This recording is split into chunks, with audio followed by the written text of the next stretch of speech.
Greetings, boys and babes. It's the Magic Hour, a place where we navigate through life's peaks and valleys with all the vulnerability and shamelessness we can muster. With the help of world-class guests from all walks of life, we uncover new truths and valuable tools for manifesting our highest potential. I'm your host, Mercedes Terrell, along with my partner in shine, Jade Bryce. Hi, you guys. Today we are having someone on that has made such an impact in my life. Through her work, I have become more unapologetically myself, and I have learned to love with more grace. I have learned to keep my heart open when I get triggered, to withhold it. And she truly is just such a walking permission slip. And the more I work with her, the more I become the same. Yes, I still think about our last episode with her 2 years ago. I can't believe it's been 2 years already. And thinking about all the growth that's happened since then and being able to talk with her again today from this new place is pretty exciting. I feel like both you and I, Jade, are totally different people now. Big time. You already know this, but her soul, being both really old and quite young at the same time, somehow allows her to access wisdom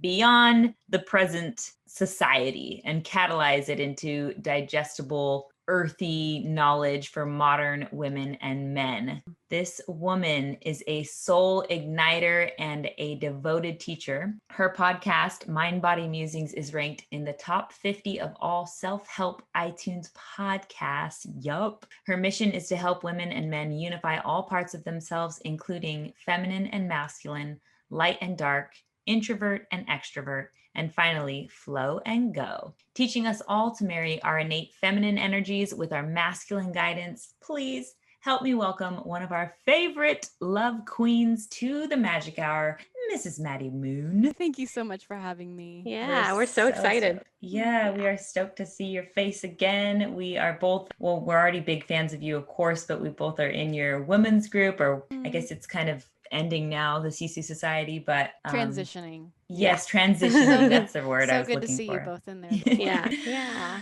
So speaking of that and us following you, there's a post that kind of pushed Jade and I over the edge and made us say, we got to talk to you again. And it was the one where you invited us to stop waiting for a conscious masculine man to take you where you want to go. So let's talk about what inspired this perspective in you. Yeah, a lot of things.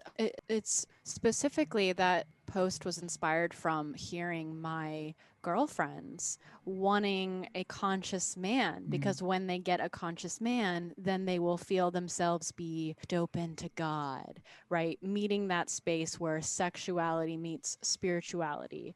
And no man is ever going to deliver that to you. And I'm all about feminine and masculine polarity in relationship. Like, certainly when I'm with a conscious masculine partner, my feminine is deepened. And that doesn't come without me first learning how my masculine is the one that does that and holds that for me. It's not actually a masculine that's outside of me, it's within me. And then feeling the presence of another masculine partner who is doing his own work in this world simply deepens it. And certainly, like, I've had partners in my life that have been conscious and masculine and showed me tantric breath work that opened me up in really brilliant, deep, safe, beautiful, nourishing ways. And that is a huge lie that so many women I'm noticing are buying into, is that it's that's what's needed, is like meeting that conscious man in order to access those parts of themselves that get deeply penetrated, deeply open, deeply spiritual. And it's just a way you're withholding. That's really what it is. It's you withholding your pleasure, your ability to open. It's you creating excuses that he's not where he should be, so therefore I won't be open. Right. Yeah. Or I'll just on to the next, even, or whatever the way that you decide to avoid doing your own stuff and looking at your own stuff. So if you were in a partnership though, and you feel the difference when you're with a partner and you feel like your feminine is maybe a little bit more suppressed rather than like more awoken or more like expansive, I would say, like you feel like the contraction instead of the expansion. What would you say to a woman that's like feeling that? You would say that it's something that she needs to cultivate in herself, or it is something that she can bring to her partner and ask him to meet her there? So you're asking if a woman is feeling, if a woman is with a partner who is more in his feminine, what does she do? Is that what Or maybe he's just not leading. He's not being that conscious masculine and meeting her in like the depths of intimacy that she wants to meet him yeah. in. But she also feels that her like feminine is, I don't feel this way currently, but I felt this way in the past. So I wanted to ask, she also feels like when she's in his presence that her feminine is more contracted instead of expansive. Like she feels smaller instead of more fully herself in his presence. So with that perspective that you just brought up, would that be something that she would need to work on in her own practice, or is that something that she needs to work on in her relationship? Well, I'd say both. So there's two different layers to this. The first one is, how can you open regardless? Like this is the biggest practice. The second is going to be a great practice too that I will share, or more like a something to consider. But the first one is, if love could not be lost, how then would you act? Maybe you've been with this person for 13 years and they've seen you be one way for so long, and you're now interested in this polarity world, you're interested in revealing your feminine more, but you're scared that your partner will judge you for opening up in these really new ways. What if love could not be lost and only gained, only more of yourself will be discovered through this process of revealing different parts of yourself? Like, I have clients who come to me who have been married for a while, and I'm giving them assignments to do that are just like way out of their comfort zone. And one of the first thoughts is, what is my partner going to think about this? This is going to be weird. You're withholding, though, if you continue to let that story run the show of how open you are and how expressive, because most primarily feminine beings want to be relentlessly open, like wild, free. And it doesn't mean necessarily that you're a goddess dancing around a fire naked. That's not what it is. It's more that you are expressive, like that's what it is. Like I have so much love for expression, because we as women have dulled our expression a lot for different reasons. Like maybe your father just really looked down on an expression and called it crazy or too emotional, or maybe it's the corporate world, or maybe it's that our expression was one time seen by a very untrustable person who then took advantage of it because he wanted a piece of that beautifulness, right? There's a lot of reasons why tender, vulnerable women have shut down their expressiveness. But now, as we get older, as we learn how to create containers and we have safety and structure and we're financially independent, we're safe to open, we're safe to express. So we have to reteach our bodies how to open. So that's number one. And that means oftentimes, to your question, Jade, out feminining your man, because we live in a world where women are hyper masculine and a lot of men are hyper feminine. They are scared to take the lead. They are scared primarily because many women expect them to do it perfectly, because we can lead so well. We can lead so well. And many men are scared by that. And because we can lead so well, we have chronic, and this is an issue that we as women need to start paying attention to. We have chronic disapproval. And so they've already lost before they've even tried. Because we can make the reservation for 7 p.m. and we won't fuck it up. For Tuesday night, yeah, it's easy. But he might forget, might make it 8. I don't know. There's a thing that's going on, I've noticed, where women are already upset with their partner because they can do it better and faster and quicker. And it's another way that we're simply withholding, even withholding our gratitude. I want to know that issue that for sure I've experienced in my own relationships over and over, and that's been a pattern for me. And it's been a pattern to be the leader and then to be disappointed when he doesn't show up to be the leader, which obviously isn't reasonable from my, what I'm asking isn't reasonable of him. What is it that's happening for women growing up? I think you spoke to it a little bit there. And for men growing up, that's putting us in these two polar positions that are not necessarily in alignment with the energy we want to embody. So if we're a woman, we don't grow up in a situation where we become very feminine women, or if we're a man, we don't grow up to become very masculine men a lot of the time. Because many reasons, but it all comes down to our shadows and what we're afraid to look like. So I'll give a great example. I don't mean to have a whole bunch of gender stereotypes here, but I am a feminine masculine teacher. I teach men and women primarily. So that's the kind of verbiage that I'm going to be using here. But at all different genders and all different relationships, this same polarity works. I'm just using these pronouns for simplicity. So a lot of women are hyper masculine because of, it could be so many different reasons, like religion, or they watched their this is a great example. They watched their mother and their father's relationship and it was toxic. So you're a little girl and you're watching your parents and daddy brings home the bacon. Mom doesn't have any financial responsibility or power because she stays at home and she's a stay-at-home mom. She's a housewife. She's raising the kids, and dad then has all the power. Let's say dad actually is deeply wounded himself and he doesn't have a support system because he's a man and he was told not to cry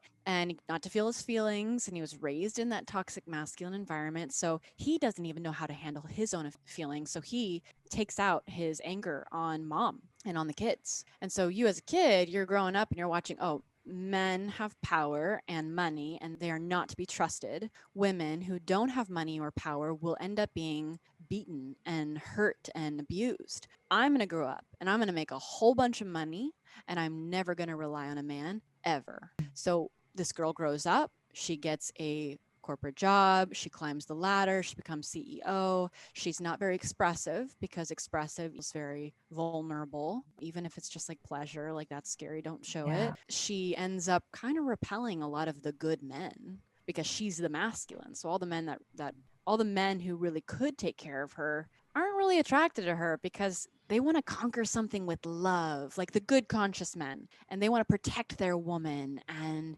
keep her safe. But if she's so hardened that they're going to be like, oh, I want to find a softer being to love on. And it's fine that she's tough, and it's fine she's a strong masculine. That's good. We're not trying to trade that in. We're actually trying to have as much of us available as possible. So that woman in this example, who is very relatable to a lot of us, what her deepest fear is to be seen as the housewife. Right. As the housewife who doesn't make money. And that's going to determine how she acts in the world, how she walks, how she talks, how she answers a phone call, how she takes a sip of water. Everything she does will be lived through the archetype of strong, independent woman.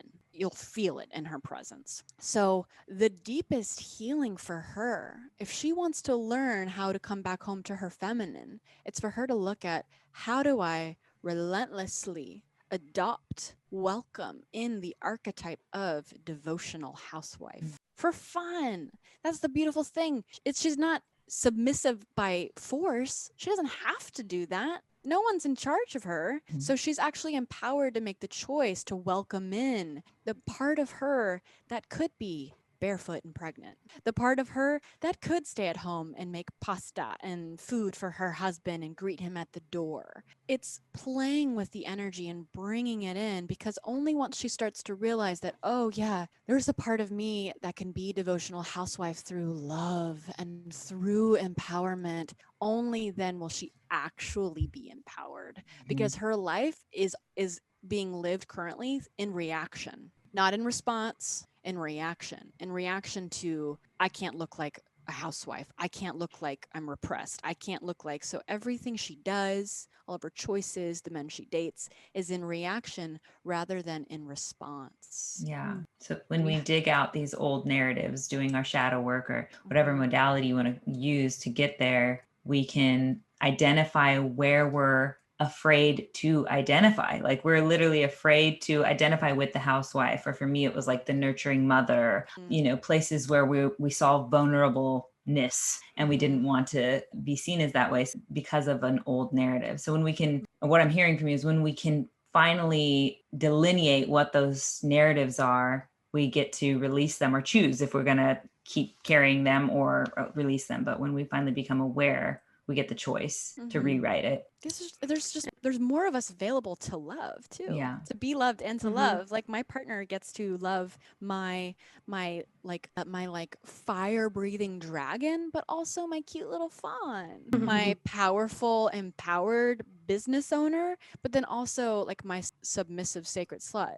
Like, you know, I can be dominated and I can dominate. So many of us human beings walk around with just like, this is who I am. That's it. And anything outside of that scares them, triggers them, makes them reactive. It's just not a way to live. Yeah. You know? Agreed. I think I call it full spectrum living is where, you know, the goal is. So as much as you can be, why not do all of it while you're here? Open to all of it. Stay open, stay open. I did want to bring back around just Jade's question as well, because you said something that I have actually written down here in my notes that maybe Jade, you were pulling on the thread when you were asking that question about how to evoke the desire in your partner to finally stand up, you know, and become the masculine man that you're wanting to pull into your life or attract into your life, and that he probably wants to also embody himself. Yeah. Like what is the right way, I guess, like, you know, way to evoke that? Maddie has a quote that I literally wrote down that says, be so present that anything conscious can't help but be consciously aware of you. So Maddie, you want to pull on that at all? Yeah. Well, I'd actually love to hear an example from one of y'all, and then I'll work from there. An example of where, like, what's something you want to evoke? What's a property, a quality that you want to evoke? It could be in your specific partner, or like, yeah, actually you're in your partner. Maybe a place where you feel you take charge too much or he doesn't take charge enough. Yeah. So for me, it would be like leadership, like we were talking about, where I can be so forward and like, I don't procrastinate. So, you know what I mean? So it's like, as soon as the thing is on the docket, I'm like, okay, do that thing. And it's right away, where it doesn't give him enough space sometimes to even try to lead if he was going to. Like, there's never been a chance. So yeah, I don't know if that helps at all, but bringing up that leadership. What's an example of even something more specific? Like maybe you had papers that needed to be signed for the two of you in an apartment you were going to rent, or something else that you wouldn't procrastinate on. Yeah. Okay. So, well, we could talk about the house thing because you brought it up, but just as another example would be doing couples work together, couples therapy together. Like I'm huge on using talk therapy, especially as a modality for healing. And I know he's open to that. But then when we have a conversation about it, it would be like, I mean, we've worked through a lot of these things. We've been married for 8 years. So, you know, we've worked through a lot of these things, but that was a huge thing for me. Like I wanted him to take the initiative to then find the therapist and for us, you know, like, or even for himself to do his own work. I don't want to be the person who feels like a mother pulling him along. Like I always say, I don't want to feel like your mom pulling you through IKEA, because I know that was a thing he was doing when he was younger. And I don't want to be his mom. It's not sexy. Yeah. So I'm thinking actually of a very simple example for this, and we could do another example for something that would be more artistic. But for this one particularly, what I would say is it's quite simple. It'd be more, baby, I love so much when you take initiative around therapy and healing. It's really beautiful. Kiss. That's it. You walk away. So there's a certain level of detachment you have to have of whether or not he does it or not. And as my teacher, John Weiland, always says, you have to hold the pose. You have to be holding the pose, simply like if you're doing yoga and you're holding a pose until the teacher says it's time to transition. You have to do that with your praise. So if you want to evoke within him the desire to be a leader in your therapy sessions or your together healing, praise the shit out of him, even when he doesn't do it. I mean, that is the way of the future, is we're getting rid of punishment being a thing that we use anymore at all. Gone. We have to be determined to let go of punishment, which requires immense generosity and willingness, major willingness. This is the path of the willing, of Joan of Arc level willing. And so for him, like, because this is not so much, this is a little more challenging to evoke than doing the dishes or something like that, where like this is psychologically infused. There's some resistance in him to probably getting help for the two of you. So there's more involved there, and it will take like a little bit more directness of the praise of just, baby, I love it so much when you book our therapy sessions. Thank you. Kissing him. And if he doesn't, you being someone who's very clear on what you want, I would encourage you to do it or to do it with him and leave any punishment or any resentment for him not doing it in the past, all gone. You just do it because this is ultimately what you want, right? It's what you want. This is the thing that you want. And you have to own that you want this. Maybe he doesn't want it as much as you do, but you do. And that's all that matters. So you own your own desire for having therapy, which also includes owning the experience of booking the sessions as you praise him for when he does, especially when he does. If he does book it, I mean, that's one of the biggest mistakes women make is that they don't praise afterwards after they finally get what they want. Why do you think that's so hard? Praising, because it feels hard for me. That makes me feel mean, but it's very challenging. It's very challenging because that we have the thoughts in our head. Well, was that so hard? Right. You know, should have done it anyway. Yeah. Should have done it anyways. Like that's just more for me. I think I think in my head, it's like, well, if I praise him, he'll stop trying, I think. Yeah. Isn't that interesting? So that's something very, it brings a curiosity to me because it's not just you, you're reflecting something of our culture is of if we get praised, we'll stop doing the thing. So let's just keep punishing. That's how our society has worked as a whole. And that's why it's so good we're having this conversation because it's making us take a double look at like, wait a minute, that doesn't make any sense. To be praised for something is leading us to think that it won't happen anymore because they just got love. Right. That's crazy. When love is actually the greatest motivator. Yeah. There's this, are y'all familiar with Om Rupani? Yeah. Oh, right here. Yeah. Okay, great. Oh, wait. No, that's Mirabai, but you probably have it there somewhere. Yeah, it's right. Okay, go ahead. Yeah, that Pani talks about how, have y'all talked about this in the podcast before, the green light, red light? No. Okay, so he has a chapter about how every man has a green light. Well, they have a light in them, and it either goes green or it goes red. And if his love is turning on the red light by saying, well, I should have done it anyways, or not rewarding after he does the thing, his light's gonna go red, and he's gonna think to himself, and this might sound harsh, but it's true, he's gonna think, why am I with her? Like, this is chronic disapproval. I feel closing. Like shit. Yeah. I just did the thing she wanted, and I feel like shit. I need to go find a woman who makes me feel like a king. You know, and it's the same thing for women. I'm focusing a lot about what we as women are responsible for, but it's the same thing. Like if a man is constantly turning on our red light in our body, we're going to be like, why am I with him? He makes me feel like shit. Yeah. And what does that look like? Because a lot of our followers are men. So I'd love to get just the other perspective as well. Let me think of personal examples because I've been with people who have, it's all different. You know, maybe we all three can share what our red lights are whenever we're with someone. Typically it feels, for me, it's a lack of communication. I get a red light when I speak my thoughts, or could be something super simple. I just speak. Sometimes I just speak and I'm met with a heart closure, a resistance. The most painful thing for me is a complete shutdown because I am so full spectrum that if my shadow side, my darkness, my like kinkiness, let's just use that example. If my kinkiness makes my partner at the time, whoever he is, maybe a Bumble date that I've been seeing for a while, feel really uncomfortable because he's not used to choking, or he's not used to spanking, because that's asking him to enter a place that he's uncomfortable. He's the good guy. If he relates to being a good guy, and all of a sudden he has this beautiful woman in front of him saying, choke me, he's going to be like, oh, I can't. Because remember, men are now being feminized. They're more feminine. And so them entering their primalness is going to feel scary if they haven't welcomed that part of themselves in. So the thing for me, I turn into a red light if that person that I'm with just completely shuts down and shuts me out.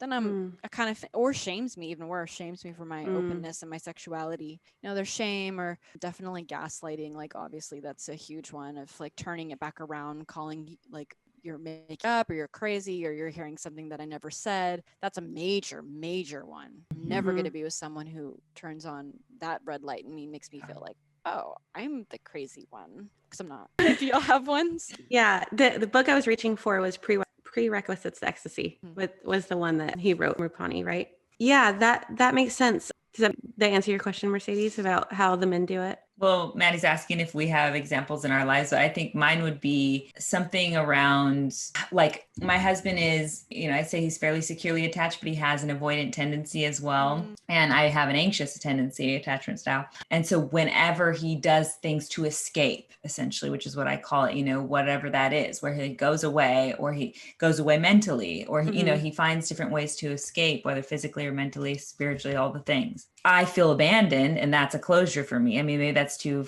esoteric, maybe it's too far out there, but yeah. So, I mean, to bring it into like context, it's like, hey, you want to go on a hike this Saturday? And they answer me, oh, well, the waves are probably going to be good, so I'm going to go surf. So like before even, which is okay, but like if I get into the place of I'm feeling like he's doing it because he doesn't want to actually be around me, maybe we're not in a good place at that moment, or I don't know. But for me, it's like, it feels like he's going to shut down connection with me and choose something else, if the something else is especially not healthy. I guess surfing's not a good example because that's a pretty great thing to go do. I could choose to go to the beach or whatever with him. But if he chooses to go do something that is it's going to be toxic for him in the long run over being with me, then it triggers me into this old wound of like, I'm feeling abandoned. I'm feeling like he's choosing something over me. And part of that is my work to do. So I understand that, but also this is a tendency of his. This happens over and over and over. So I know it's also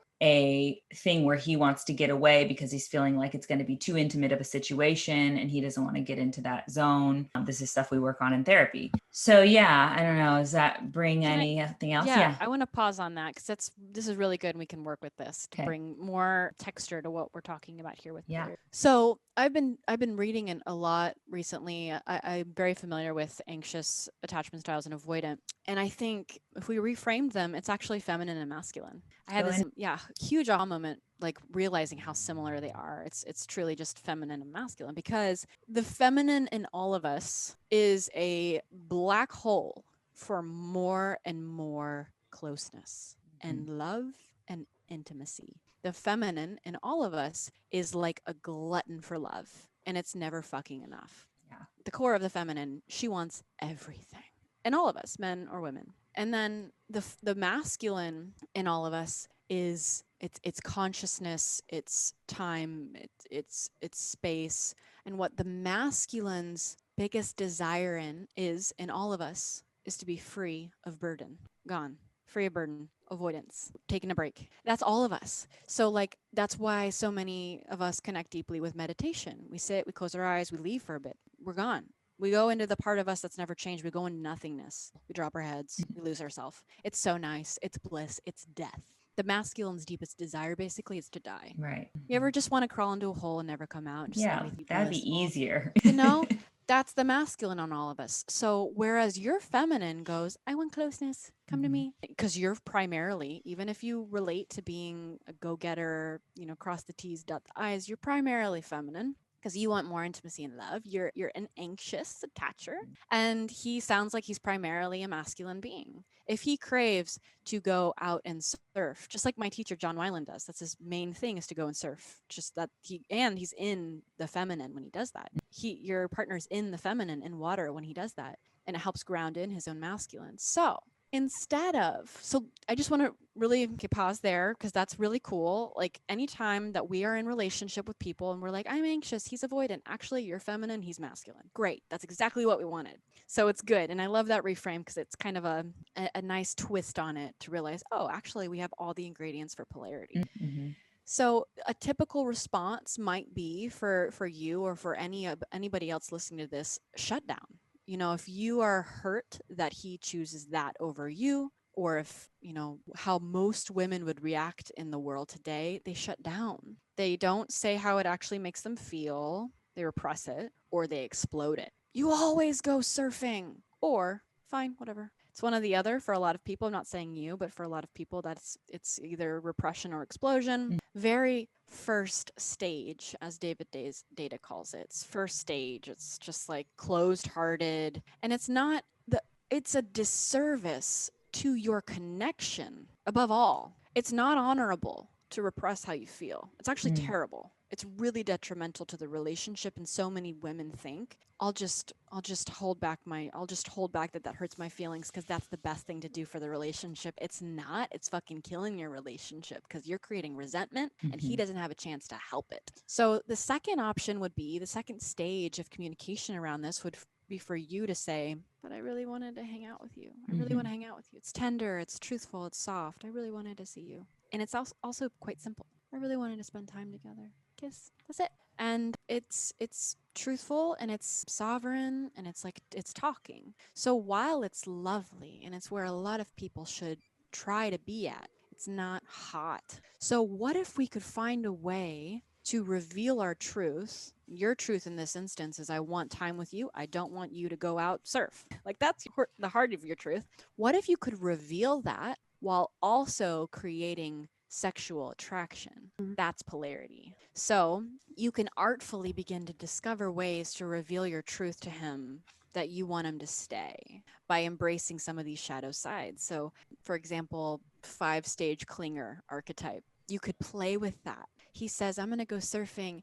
And you just drop to his feet and you hold onto his legs and you go, no, I'm never letting you go ever, ever, ever. I'm a 5-stage clinger. And you kind of create this whole artistic piece out of it, blown out of proportion. Like really, you have to stick to it. You have to commit to the theater of it. And that's when we go back to the question of evoking. That's that's how evoking happens, is when we actually create art out of what it is that we want or how it is that we feel. We end up evoking within them, oh my God, she's so cute. She's doing this thing I've never seen her do before. I don't want to go surf. I want to stay here with her. And we can do tons of examples on things like that. That's just the first one that comes to mind for what you shared. Yeah, I love the playfulness in that. And I love how you are able to make humor so spiritual. Like, and I know you've said that it's the highest level of spirituality, but I know for me, playfulness does not come natural. So how can people who, like, when they hear that example, they're like, oh, that feels so phony to me, or that just like, that's not my personality. How can they open up more play in their hearts? Yeah, well, I have to say this, that's the big lie, my personality. It's like that's the box you made of who you are. That's what makes you feel safe. So what that really means is that doesn't make me feel safe. No, it's not your personality, because your personality honestly is partly how you were born, but also partly how you were bred to be. If you were raised in Morocco, a completely different family, what your personality is, even if this with the same soul, same body, be wildly different. So we have to also understand that we're comfortable with certain parts of ourselves and uncomfortable with other parts because of the family we're raised in, the environment, the culture, the time of our lives. That's beautiful because it's malleable. Your nervous system doesn't know how to be playful. There's a big difference. Your nervous system is like, I mean, I don't know.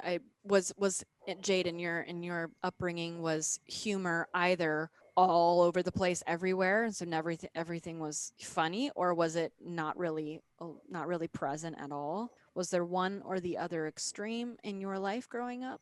Out of curiosity. I myself was not allowed to be playful because I wasn't allowed to express at all. There was no speaking, period. Just stay in your room. I don't want to see you, always was the situation. But I know for me and my healing journey, what came up around play was that was where my sexual trauma happened. So that's where I stopped playing. And so I have worked on a lot of healing around the sexual trauma, but I'm still working on opening up the play.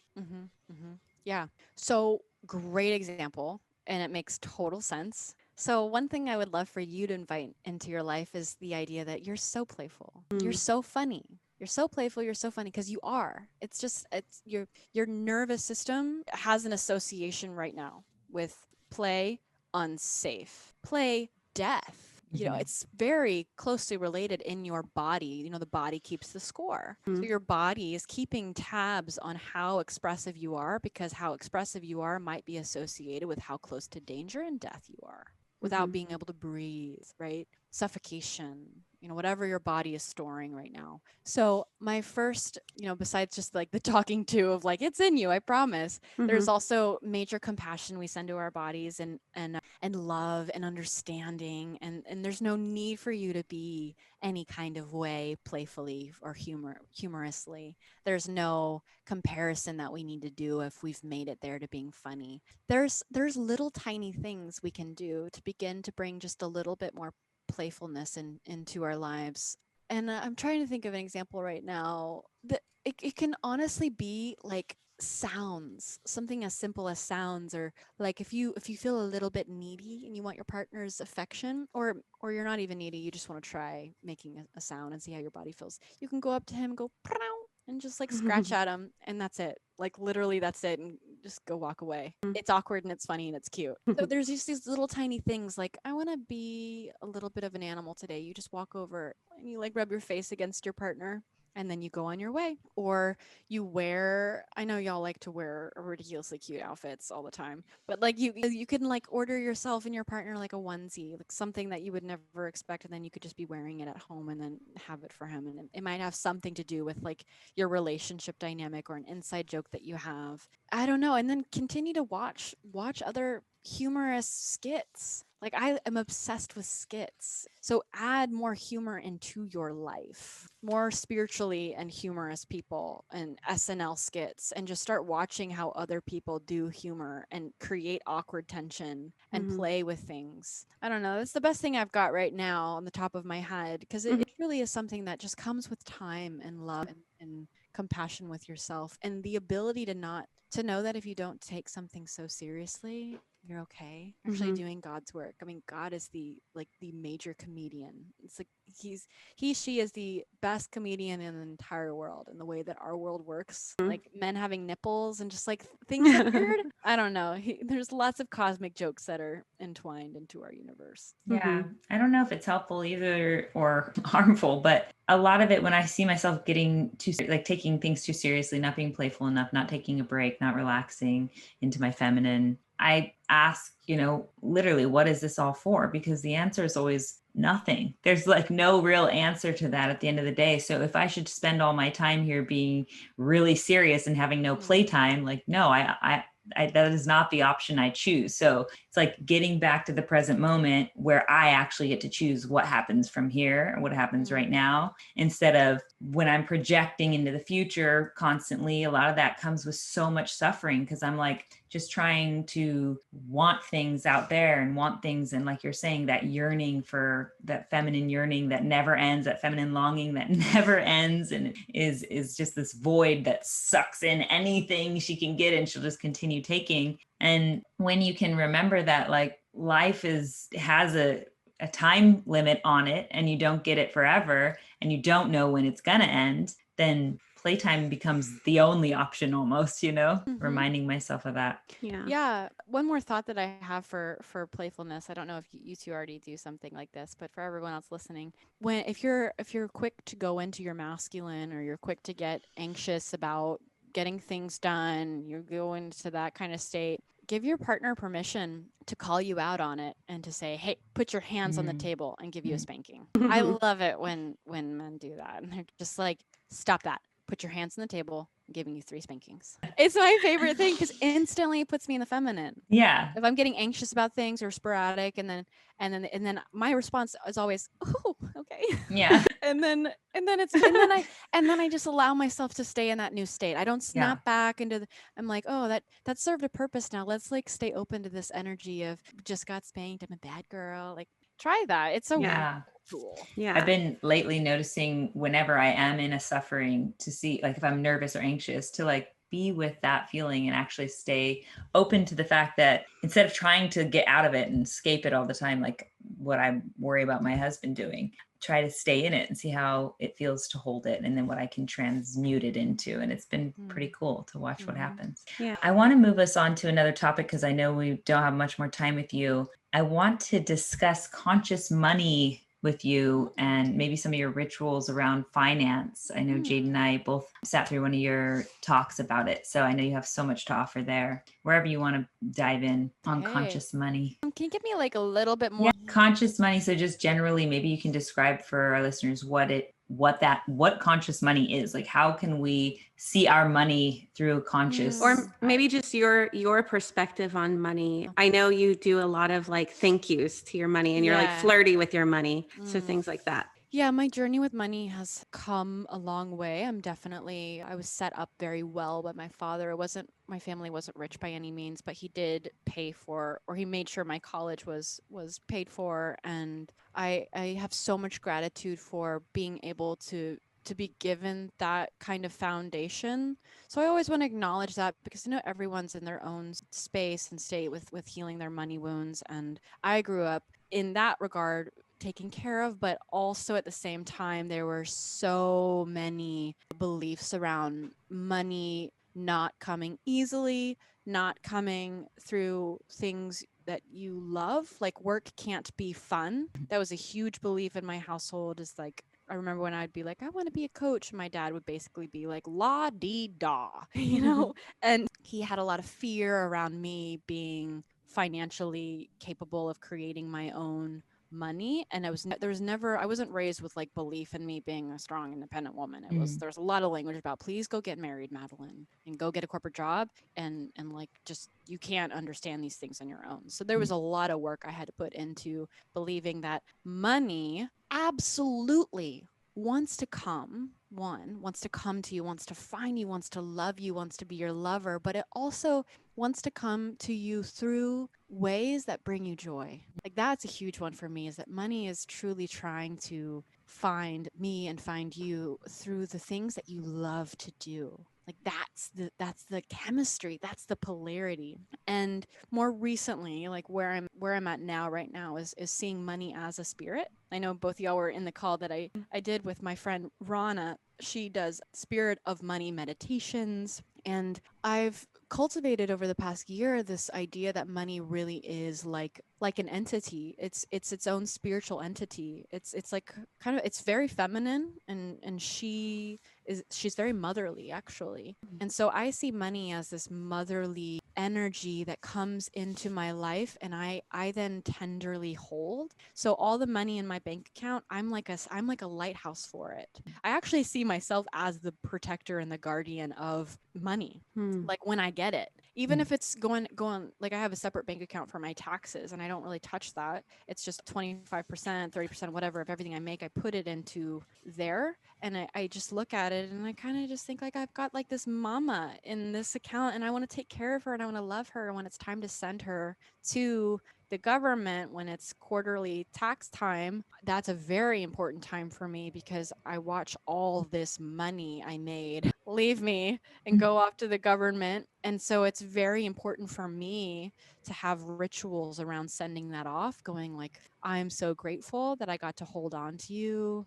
Thank you for coming to me. And thank you, even though I didn't get to spend you myself, I'm really grateful that you were there, because even seeing you in there brought me a lot of comfort. Thank you. And I'm going to send you on your way to the government to make parks that are beautiful and to help homeless people. I hope you don't like I hope that this goes to like cleaning up the streets in California right now, and like health, and I know whatever you do, it's going to be magical, right? And that's very opposite of the language.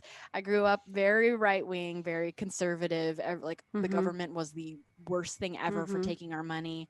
And I've had only tithe. Yes, only tithing, and tithing you must do. And there was only the one way to tithe, which was putting the money in the big bowl that you passed around at the big Six Flags Over Jesus church that I went to, with massive, like, it just was a show. Still healing some wounds there. Triggers. Yeah, so seeing her as this precious entity that gets to come into my life, and in regards to what you were saying about the thank you, when I receive any money at all, I just do a whole host of thank yous. Thank you, thank you, thank you, thank you, thank you, thank you, thank you, thank you. And like, if I want to take it up a notch and bring it into the feminine embodiment work that I do, I'll actually open my limbs and I'll feel it coming into my body through my root. I'll feel money seep into my body and penetrate me, my heart, my womb, my sacral, my third eye. I don't really normally go super high, actually. It's just really when I keep it there in the womb space because it feels good. But I bring the energy of money into my body, literally opening my limbs.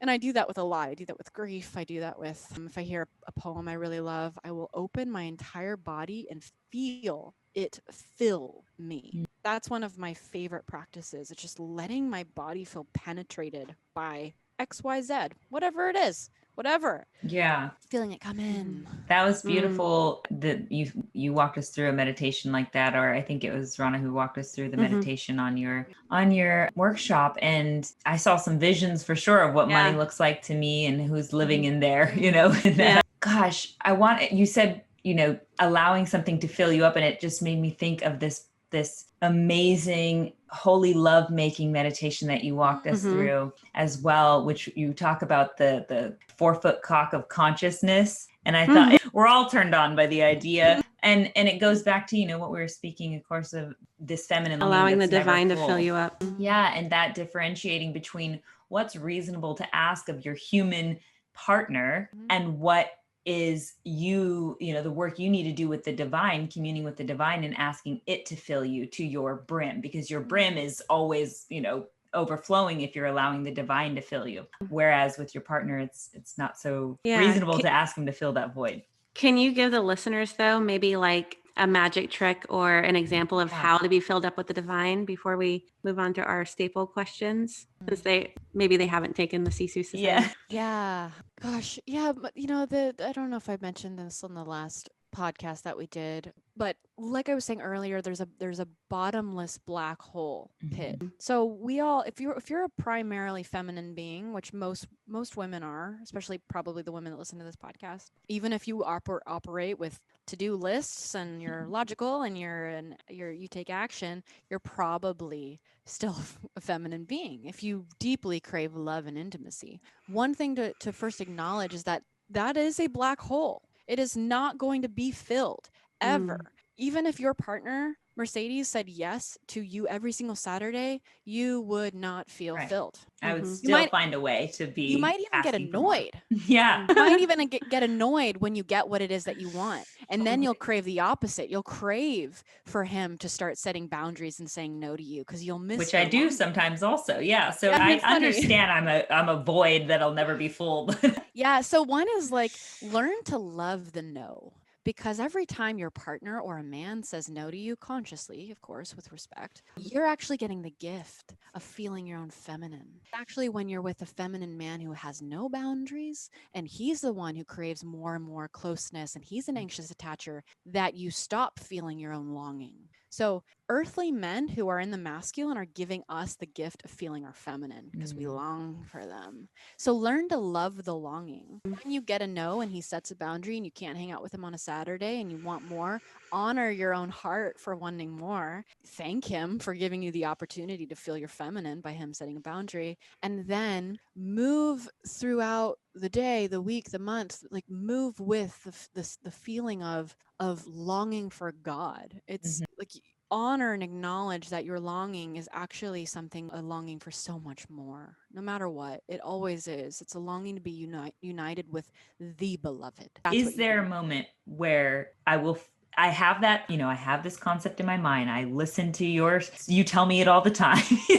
Is there a moment, I want to know, is there a moment where I will have the switch happen where I can sit with that longing, yearning? It almost feels like grief in me a lot of the time, and have the bliss of it, the thankfulness that comes with it, the gratitude that comes with it being an actually enjoyable experience. Does that happen? Or I just have to be able to. Yeah. It happens. It definitely happens. Like I find beauty in the grief. I find beauty in there's moments, things can be so beautiful that they make you sad. Like when a great example is like looking into my dog's eyes. Like I feel so much love, and the love I feel from him and to him is heartbreaking because it's temporary. Yeah. Like this life is.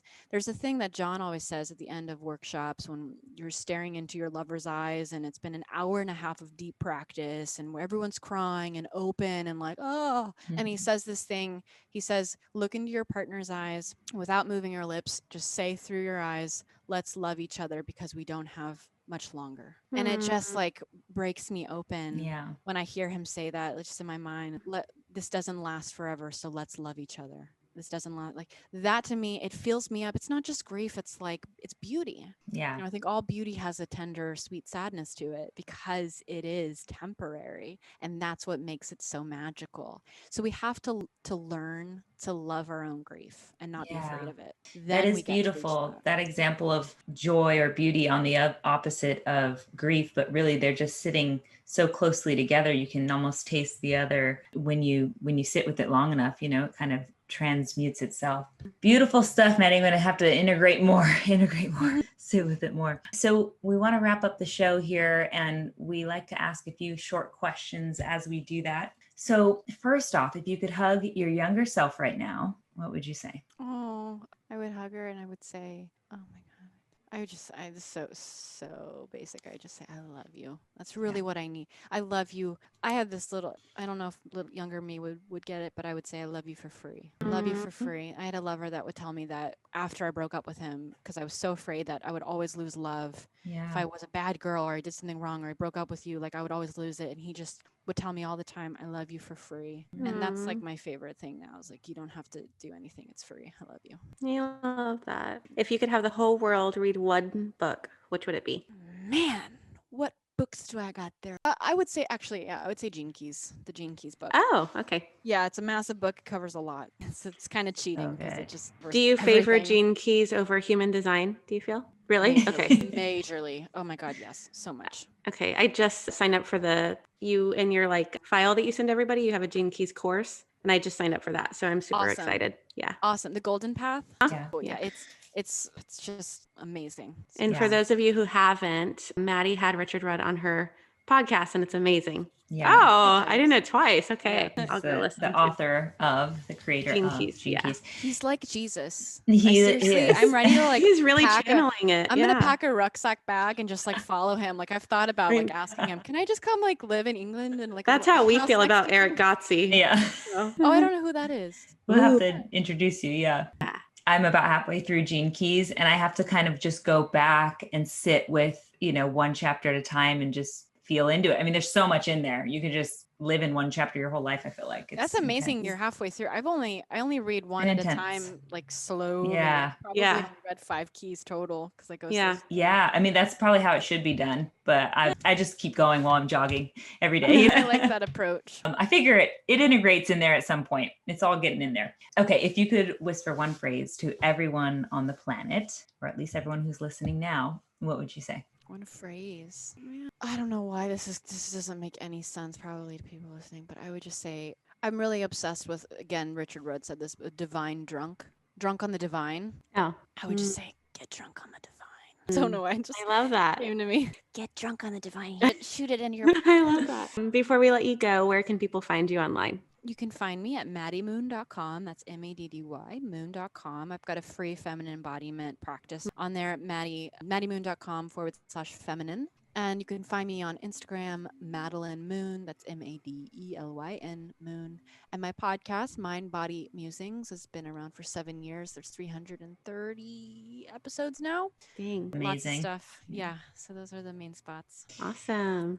Thank you so much. Yeah, thank you, Maddy. Your work has been so impactful for my life. I know for Jade's life as well. And we are still learning from you. So we're just thankful that you're out there doing not only feminine, relaxing into your feminine, but you're also out there doing that work because we are getting so much from it and passing it on to our listeners as well through whatever we changing do. so many lives. Yeah. Thank you so much. I wanted to ask you super quick, what is the meaning of the honey in your profile picture on Instagram, like where it's on your mouth? Like, to me, it's so being raised in the South, conservative, and also with very narcissistic, abusive family. everything needed to be clean, prim, proper, perfect. And to me, a very big edge in my life has been to be really messy in sex specifically. Messy, grovelly, open, wide, swelling, just embrace everything that is like the sexuality of like hands in the soil, earthy. And there's something about, to me, honey dripping down the face. It's sticky. It's like, it's messy. It's going to mess with your skin, but it's so sweet. It's so erotic. And to me, it's the perfect representation of what a sacred slut does, which is me. So that honey to me is like, I get turned on looking at myself with honey going down my face. And so it's yummy. It's indulgent. It's intoxicating. It is the feminine. Yeah. Yeah. Okay. That. I had a ceremony where Mary Magdalene put honey on my lips. And then I saw your profile picture and I was like, oh, I'm going to ask her what that meant to her. So thank you for sharing my number that. That was one. really She's beautiful. my guide. She's my guide too. So it's maybe there's some Magdalene and honey, perhaps. Yeah. Maybe it's that messy playtime that Jade, you're working on right now, incorporating into your life. Yeah. What I got from it was like tasting the sweetness of life. But yeah. I like that. Thank you. Thank you, Maddie. Yeah, This has you're been amazing. welcome. Thank you for Appreciate you. Yeah. So we will basically do what we always do. We'll create our little promos. We'll send you over all that good stuff, and we'll tag let you know up when a this storm. releases. Yeah. Perfect. Thank you so much. Thank you. Enjoy your visitor. Yeah. Let me know if you need anything at all. Okay. Okay. Thank you. Thank Talk to you you soon. Okay. Bye. Bye. Oh, I don't like when we're constrained to only an hour with anybody ever. It's hard. It is really hard. Rigid. I know. Not in the good way. Well, I don't like the word rigid, but it just feel like when we're like, I mean, and I respect her boundary. I know, like, this is no shame to her for like only giving us an hour, but I feel like when we only have an hour with someone that we really want to talk to, I feel like the more time that goes by, the like deeper in this black hole that I'm in, where there's like all these questions swirling around my head in the hole and I can't ask anything. Yeah, I think we have to just practice patience and kind of go where the conversations take us, because otherwise we get lost in trying to fit in all the topics, because we want our listeners to get so much out of it, but they're going to get, like, they're being in this energy with us is going to be the most valuable piece, no matter what actually gets articulated. And an hour is a long time for people to listen. I know. So I don't. Thank you for listening. We love you. And I hope it's bringing value to your life. That's all we want. All right. What is your magic trick? Okay, my magic today is super sweet and simple. It is to stop saying sorry for lots of things, but I'm going to give you just 4. The 4 that I'm going to bring to your mind today, because we can all hold 4 things in our mind to stop saying sorry for, right? Stop saying sorry for being busy and owning your own time. Stop saying sorry for setting boundaries for yourself. Stop saying sorry for stop saying sorry for not being perfect always. Stop saying sorry for crying or showing emotions. So this came to me because I have several friends, actually. Jade, you've even talked about this on the show, where you noticed yourself doing it a lot, of like saying sorry, and you're like, what am I apologizing for? Like taking up space, like being alive? Like, is it my existence? Well, I tend to leave really long audio messages and then end it with, sorry, this is so long, and sorry I cuss so much. But I try instead to say, thank you for listening to this whole thing. Yes, there you go. So, and thank you is a great replacement for sorry if you have to feel that feeling. But in this case, when I'm talking about these 4 specific examples, you don't need to say sorry for crying or showing your emotions. Like, you're allowed to exist. Yeah, you're allowed to be a lot, and whatever you think too much is, you're allowed to exist. So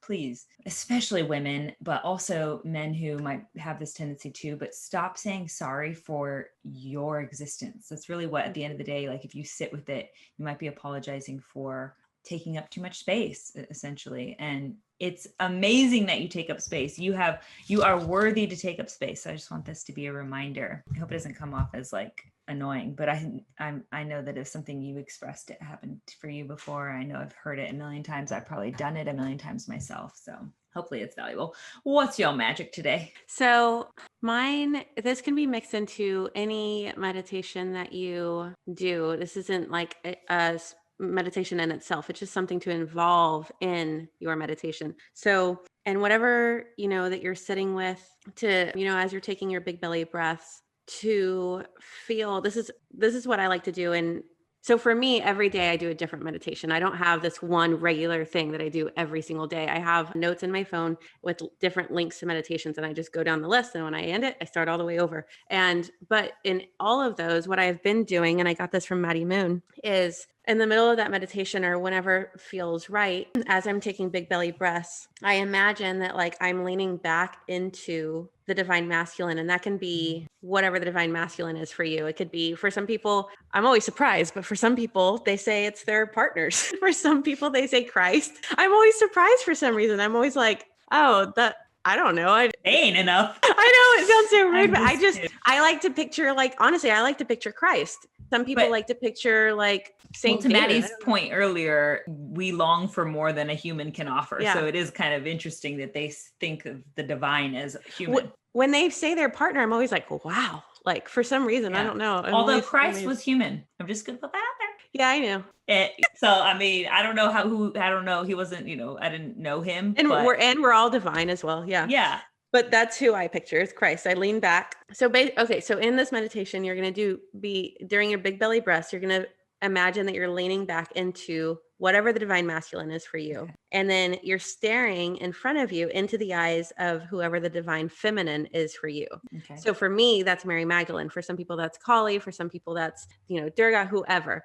And just let them see all of your triggers, all of your transgressions, all of your sadness, whatever it is that you're feeling that you want to release or that you want to give to them. And then hear them both, the divine masculine and the divine feminine, say, I love you, I see that, and I love you. And then just receive that love from both of them. And for me, I feel very wrapped up by the masculine and feminine energy in that space. It feels almost like, for me, it feels almost like motherly and fatherly. So, okay. I just envisioned, because I was thinking from a listener's perspective and from my own perspective, when I first did Maddy's holy lovemaking meditation, that the same thing is asked of you, like to envision the divine masculine or feminine. In this case, you want us to envision both. And from my perspective, when I did that, it was really hard for me to come up with it. I got really caught up on trying to figure out who that person or figurehead or vision is that is the divine, what masculine and divine. Who do you picture when you picture the cock of consciousness? I picture Xerxes from